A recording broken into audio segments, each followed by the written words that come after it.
you really want me on the team? What's your approach to recruitment? You want first place, come play with me. You want second place, go somewhere else. I would watch Magic play. I'd watch Michael play. And I would see them do these unbelievable things. And I'd say, can I get to that level? I don't know, but let's find out. Basketball for me was the most important thing. So everything I saw, whether it was TV shows, whether it was books I read, people I talked to, everything was done to try to learn how to become a better basketball player. Everything. And so when you have that point of view, then literally the world becomes your library to help you to become better at your craft. So because you know what you want, the world's giving you exactly the information you need to become better at it. Because you know what you're looking for. So many guys tell stories about your work ethic. Yeah. What was really your work ethic like, and for how long did you stay disciplined? Well, I mean, every day. Since 20 years. It was an everyday process, and trying to figure out strengths and weaknesses. For example, jumping ability. My vertical was a 40. It wasn't a 46 or a 45. My hands are big, but they're not massive.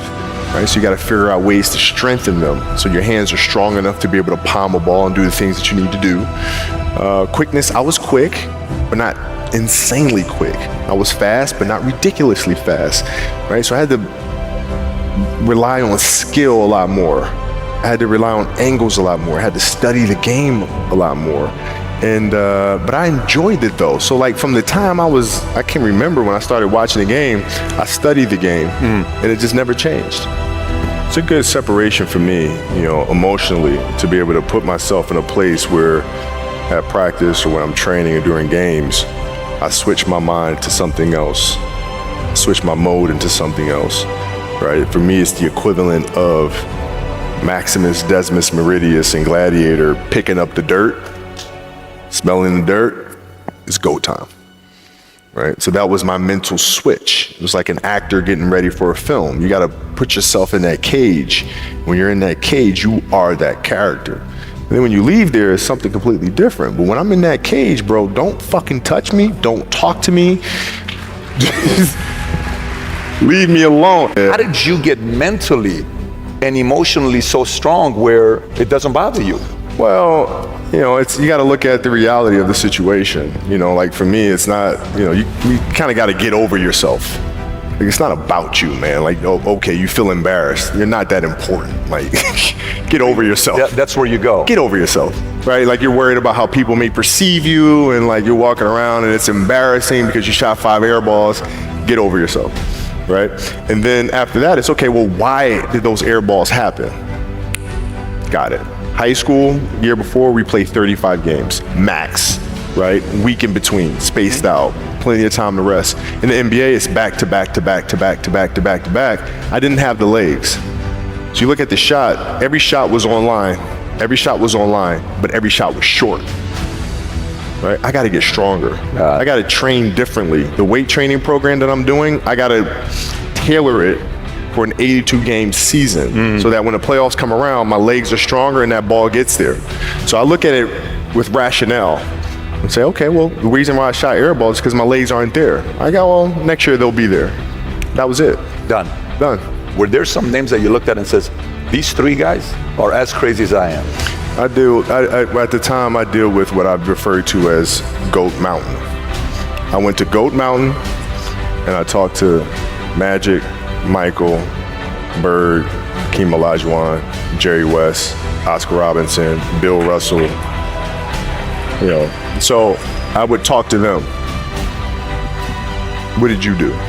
What were your experiences? Michael in particular, he's become my big brother. He's been my big brother since I first came in the league. And what was that process like? So I went to them and started understanding the ins and outs of the game, and how they approach things and their level of detail and obsessiveness, and that's what I did. The players that had that passion but weren't willing to commit their entire lives to doing that, right? It's a choice, right? You have other things, you have family, you have all these other things that you have to do. The game can't really be your number one priority. And so I was just looking at that like, man, this is gonna be fun. You know, you got a lot of people paying their hard-earned money to come watch you perform.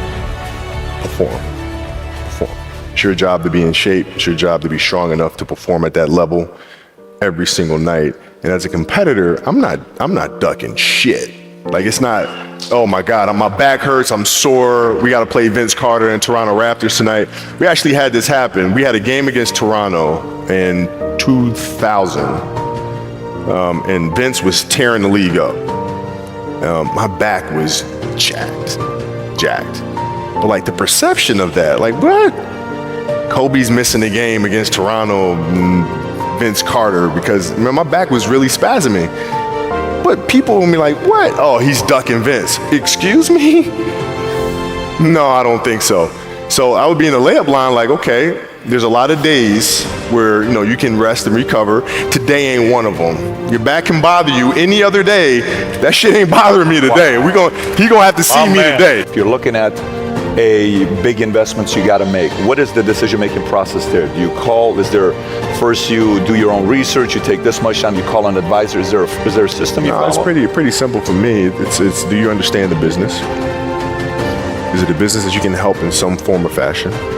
What are the barriers of entry to that business? And then the entrepreneurs themselves, the company itself, right? Do they have a culture that you believe is sustainable? Are these leaders people that you believe in? Are they people that are obsessives? And in turn, have they created a culture of obsessiveness?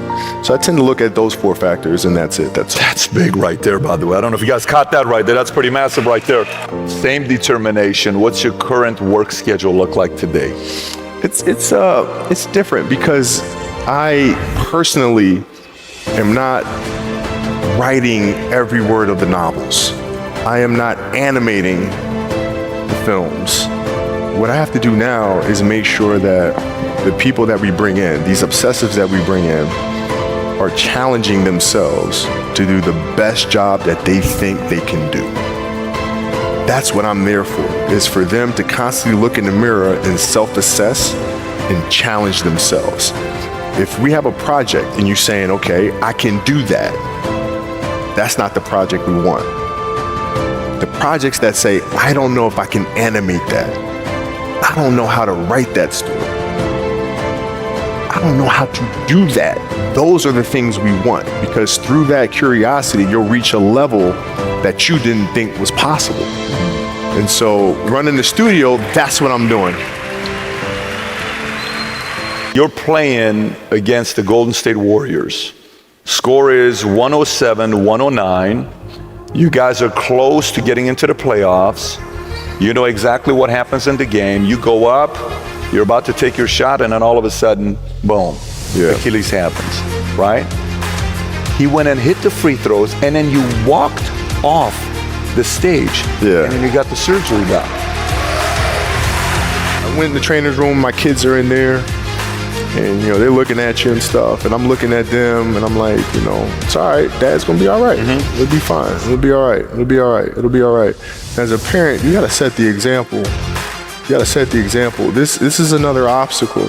This obstacle cannot define me. It's not gonna cripple me. It's not gonna be responsible for me stepping away for the game that I love. I'm gonna step away on my own terms. And that's when the decision was made that, you know what, I'm doing it. I'm doing it.